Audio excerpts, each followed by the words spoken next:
نحمده ونصلي ونسلم على رسوله الكريم أما بعد فأعوذ بالله من الشيطان الرجيم بسم الله الرحمن الرحيم اتل ما أوحي إليك من الكتاب صدق الله العلي العظيم وصدق رسوله النبي الكريم الأمين قال الله تبارك وتعالى في شأن حبيبه مخبرا وآمرا إن الله وملائكته يصلون على النبي يا أيها الذين آمنوا صلوا عليه وسلموا تسليما. تمام حضرات بواز بلند روشی پڑھ لیں. الصلاة والسلام علیکم یا رسول اللہ وعلى آلك وصحبه یا حبیب اللہ. الصلاة والسلام علیک یا رسول اللہ وعلى آلك وصحبه یا رحمة للعالمین. حضرات گرامی، جیسا کہ آپ حضرات کو معلوم ہے، آج کی یہ محفل ختم قرآن پاک کے سلسلے میں انعقاد پذیر ہے. دعا فرمائیں اللہ پاک ہم سب کی حاضری کو اس پاک محفل کے اندر شرف قبولیت عطا فرمائے. میری گفتگو کا آج موضوع ہے قرآن پاک کی تلاوت کی اہمیت اور قرآن پاک کی تلاوت کا حق اور قرآن پاک کے حقوق. دعا فرمائیں اللہ پاک حق کہنے کی توفیق عطا فرمائے، ہم سب کو اس پر عمل کرنے کی بھی توفیق عطا فرمائے. اللہ تبارک و تعالی نے 21ویں پارے کی پہلی آیت میں ارشاد فرمایا اتل ما اوحی الیک من الکتاب. محبوب آپ کی طرف جو کتاب وحی کی جاتی ہے آپ اس کی تلاوت فرمایا کریں. تو اس آیت مقدسہ کے حصے میں اللہ پاک نے اپنے محبوب اور ہمارے آقا کریم صلی اللہ علیہ وسلم کو قرآن پاک کی تلاوت کرنے کا حکم دیا، اور ساتھ ساتھ ہم امت کو بھی حکم ہے کہ تم بھی قرآن پاک کی تلاوت کرو. اس کی دلیل اللہ تبارک و تعالی نے 24ویں پارے کی آخری رکوع سے پہلے رکوع کے اندر ارشاد فرمایا قل هو للذین آمنوا ھدی وشفاء. محبوب آپ ایمان والوں سے فرما دیں یہ قرآن ایمان والوں کے لیے ہدایت بھی ہے اور شفا بھی ہے. تو ہدایت اور شفا تب یہ قرآن پاک بن سکتا ہے جب ہم اس کی تلاوت کریں. اس لیے آقا کریم صلی اللہ علیہ وسلم نے فرمایا تم قرآن پاک سیکھو اور آگے قرآن پاک سکھاؤ. حضور کیا فائدہ ہوگا؟ فرمایا خیرکم من تعلم القرآن وعلمہ. بہترین شخص وہ ہے جو قرآن پاک سیکھتا ہے اور آگے قرآن پاک سکھاتا ہے. سبحان اللہ. تو قرآن پاک سیکھنے والا بھی بہترین اور آگے سکھانے والا بھی بہترین آدمی. اب یہ قرآن پاک کی تلاوت کا جو حکم دیا گیا، یہ قرآن پاک ہم دیکھ کے پڑھیں یا زبانی پڑھیں. زبانی پڑھنے کا بھی حکم ہے اور دیکھ کر بھی قرآن پاک پڑھنے کا حکم ہے. اگر دیکھ کر پڑھیں گے تو کیا فوائد حاصل ہوں گے اور اگر زبانی پڑھیں گے تو کیا فوائد حاصل ہوں گے؟ ذرا غور سے سنیے. انشاءاللہ یہ جتنی باتیں میں نے عرض کرنی ہیں وہ ذہن نشین فرما کے ادھر سے جانا ہے. قرآن پاک دیکھ کے پڑھنے کا بھی بڑا فائدہ. کیا فائدہ؟ آقا کریم صلی اللہ علیہ وسلم نے صحابہ کرام رضوان اللہ علیہم اجمعین سے ارشاد فرمایا میرے صحابہ تم اپنی آنکھوں کو عبادت سے حصہ دیا کرو. عرض کی آقا عبادت سے کس طرح حصہ دیں؟ فرمایا قرآن پاک کو دیکھ کے پڑھا کرو. یہ قرآن پاک کو دیکھ کر پڑھنا جو ہے یہ تمہاری آنکھوں کی عبادت ہے. سبحان اللہ. اب پھر ہمارے آقا کریم صلی اللہ علیہ وسلم کے صحابہ نے کس طرح قرآن پاک دیکھ کے پڑھا؟ ذرا غور فرمائیے. حضرت عثمان غنی رضی اللہ تعالی عنہ جو وطروں کی ایک رکعت کے اندر پورا قرآن پاک ختم فرما لیتے تھے، انہی کے بارے میں ہے قرآن پاک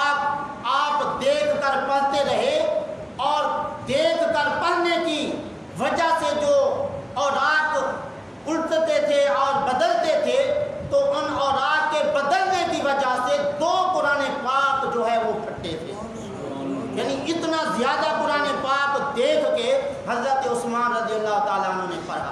اسی طرح حضرت امام شافعی علیہ رحمت بہت بڑے بزرگ گزرے ہیں، بڑے امام ہیں جن کی فقہ شافعیہ بھی مشہور ہے۔ حضرت امام شافعی علیہ رحمت ماہ رمضان المبارک کے علاوہ ایک قرآن پاک کا ختم کرتے تھے روزانہ، اور عشاء کی نماز پڑھ کے جب قرآن پاک کھولتے تو قرآن پاک دیکھ کر پڑھتے پڑھتے صبح کی اذان ہو جاتی۔ یہ تھے ہمارے بزرگان دین جو قرآن پاک دیکھ کر پڑھتے تھے اور اس طرح قرآن پاک جو ہے وہ ختم فرماتے تھے۔ حضرت امام شافعی علیہ رحمت ماہ رمضان المبارک کے علاوہ تو ایک ختم فرماتے تھے، لیکن ماہ رمضان المبارک میں 60 قرآن پاک ختم فرماتے تھے، ایک دن کو ایک رات کو۔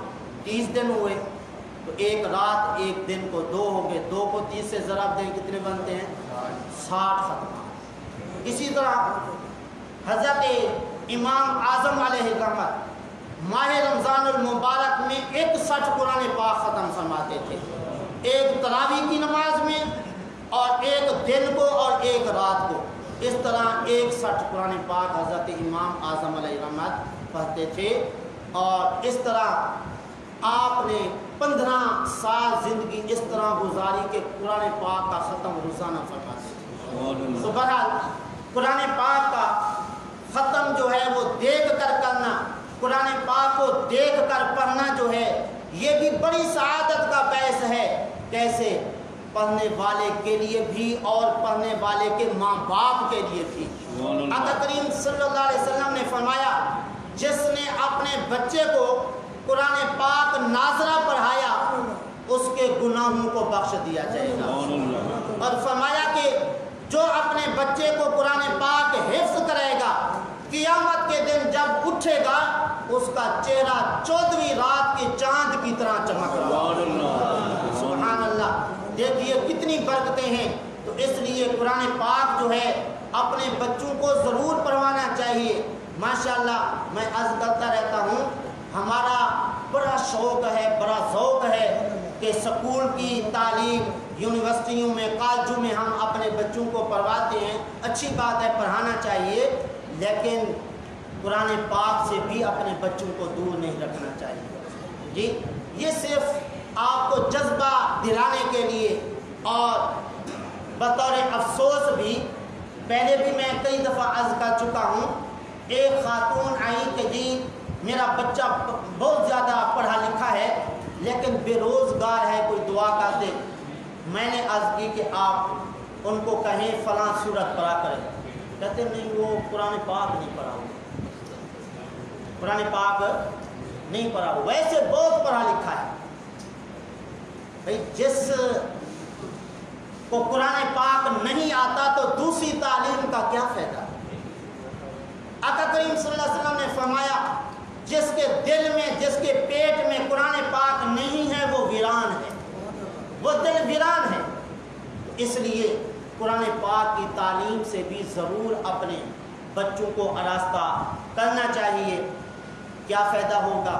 آئیے ذرا غور سے سنیے۔ حضرت ابو امامہ رضی اللہ تعالی عنہ فرماتے ہیں آقا کریم صلی اللہ علیہ وسلم نے ہمیں بچوں کو قرآن پاک پڑھانے کی ترغیب دی، اور آقا کریم صلی اللہ علیہ وسلم نے فرمایا قیامت کے دن جس وقت قرآن پاک پڑھنے والے کے گھروں کو سخت ضرورت ہوگی اس وقت قرآن ان کے پاس جائے گا اور ایک مسلمان سے کہے گا تو مجھے جانتا ہے میں کون ہوں؟ وہ مسلمان کہے گا کون ہے تو؟ وہ قرآن کہے گا میں وہ ہوں جس سے تو پیار کرتا تھا، جس سے تو محبت کرتا تھا، اور مجھ کو تو اپنے سے جدا نہیں کرتا تھا، میں وہ ہوں۔ وہ مسلمان کہے گا پھر تو قرآن ہے نا؟ کہے گا ہاں میں قرآن ہوں۔ پھر وہ قرآن اس مسلمان کا ہاتھ پکڑ کے جائے گا، اس مسلمان کے دائیں ہاتھ فرشتہ ہوگا، بائیں ہاتھ جنت ہوگی،